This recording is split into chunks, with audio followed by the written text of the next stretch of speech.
જય દ્વારકાધીશ મિત્રો. આજે લઈને આવ્યા છીએ તમારા પશુના બાવલાના અને પશુના દૂધમાં વધારો કરવા માટેનું બેસ્ટ દવા.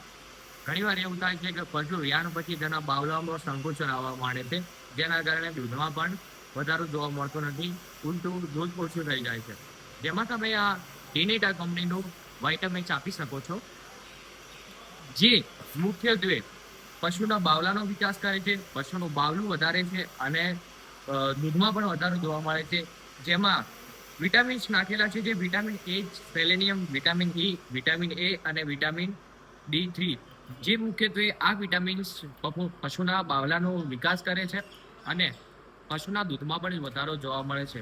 ઘણીવાર ખેડૂત મિત્રો કહેતા હોય છે કે અમે આ પીવડાવવાથી અમારા પશુમાં કઈ ફેર જોવા મળ્યો નથી, પણ હું ઘણીવાર પશુ મતલબ કે ખેડૂત મિત્રોને કહેતો હોય છું કે તમે તમારા પશુને 7મા કે 8મા મહિનાની જે કાચી હોય ત્યારે તમે આ પાવાનું શરૂ કરો. ઘણીવાર ખેડૂત મિત્રો એવું હોય છે કે 15 કે 20 દિવસની ગાય કે ભેંસ કાચી હોય વિયાણમાં અને ત્યારે પાવાનું શરૂ કર્યો છે.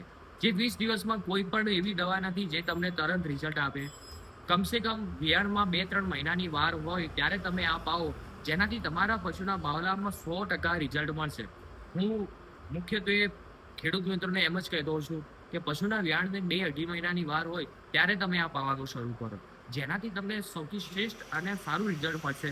કેમ કે તમે પશુને વિયાણને 2-3 દિવસ કે પછી 10-15 દિવસની વાર હોય અને તમે આ પાવાનું શરૂ કરશો તો રિઝલ્ટ નહીં મળે, તો તમારો પૈસો પણ પાણીમાં જશે.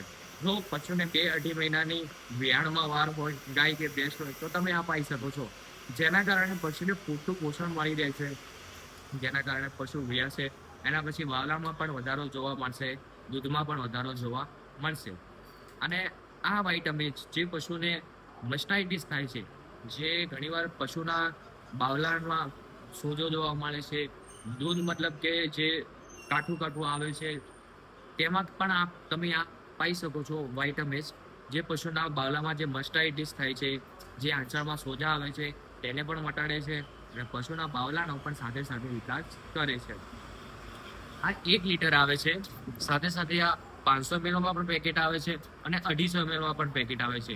જેવું તમારા પશુને જે પ્રમાણે પાવું હોય તે પ્રમાણે, પણ મુખ્યત્વે 500 ml માં તમને સારું રિઝલ્ટ મળશે.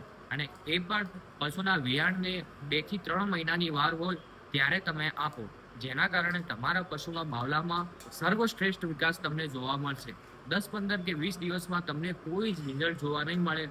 ઉલટાનું તમને એમ થશે કે દવા તો આપી પણ દવામાં કઈ રિઝલ્ટ ના મળે. આ વસ્તુ એવી છે કે તમે તેને 2-2.5 મહિના પહેલા, વિયાણના 2-2.5 મહિના પહેલા પાસો ત્યારે તમને શ્રેષ્ઠ જોવા મળે છે. અને ખાસ વાત કે બજારમાં ઘણા એવા ડુપ્લિકેટ આવા લિક્વિડ આવ્યા છે, જેના કારણે ઘણા ખેડૂત મિત્ર કહેતા હોય છે કે અમે તો આ વસ્તુ પાઈ પણ પશુને પાઈ પણ તેનાથી અમને કોઈ રિઝલ્ટ જોવા મળ્યું નથી. તો હું તમને એ ખાસ વસ્તુ કહું છું કે આ વાઇટામિન જે ટીનેટા કંપનીનું આવે છે, આ ટીનેટા કંપની, તમે આ ટીનેટા કંપનીનું વાઇટામિન્સ પાસો તો તમને સારું રિઝલ્ટ મળશે. કેમ કે ડુપ્લિકેટ તો ઘણા આવે છે, જે 800-1000 આસપાસ મળી રહેશે તમને, પણ પૈસાનો તમને ફાયદો થશે, પણ એ વસ્તુ પાવાથી તમને 100% રિઝલ્ટ નહીં મળે. જે પશુને તમને 2-2.5 મહિનાની વાર હોય વિયાણને, તો તમે આ પાઈ શકો છો, જે 10 ml દિવસનું પાવાનું હોય છે. જે તમે આ જે ઉપરનું ઢક્કણ છે તેનું તમે માપ રાખીને પશુને પાઈ શકો છો. અને આ પોલ્ટ્રી જે મરઘા પાલન હોય છે તેમાં પણ આ સારું કામ કરે છે, જે મરઘાનું વજન વધારવામાં પણ આ સારું કામ કરે છે. એવું નહીં કે ગાય ભેંસના બાવલામાં જ કામ કરે છે, આ સર્વશ્રેષ્ઠ છે જે બધામાં કામ કરે છે. જે આ વાઇટામિન્સ તમે જોઈ શકો છો, જે પશુના બાવલાનો વિકાસ કરે છે, દૂધમાં પણ વધારો કરે છે અને સાથે સાથે આંચળમાં કંઈ ઇન્ફેક્શન હોય તો ઇન્ફેક્શન મટાડવામાં પણ આ કામ કરે છે. વિડીયો સારો લાગ્યો હોય તો લાઈક કરો, કમેન્ટ કરો અને ચેનલને સબસ્ક્રાઇબ કરવાનું ના ભૂલતા.